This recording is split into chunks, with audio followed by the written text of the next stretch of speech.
The Terrace Fire Department is using lessons from years past to prepare for this year's floods. It's called armoring with riprap. So we don't actually put dikes on the river here. We just armor the shores to make sure we don't lose anything to erosion. And then we do a lot of planning leading up to events like this. So if it does flood or the water does come over the banks a little bit, we have a plan on how to deal with that for our infrastructure and for private property.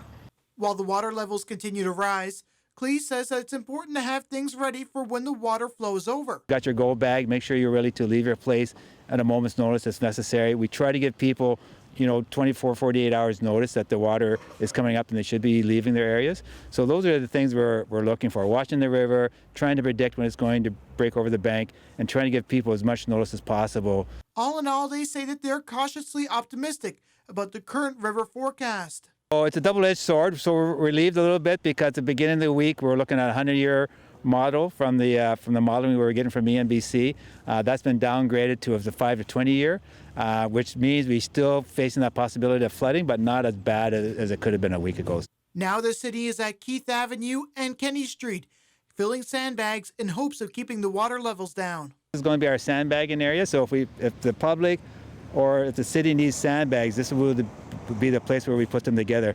So you can see, as we can see, we have tractors here, we have a sandbagging machine, we have 4 or 5 city workers preparing bags.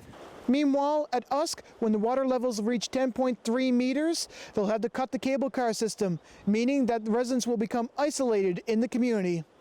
For CFTK-TV News, I'm Zack Power at Usk.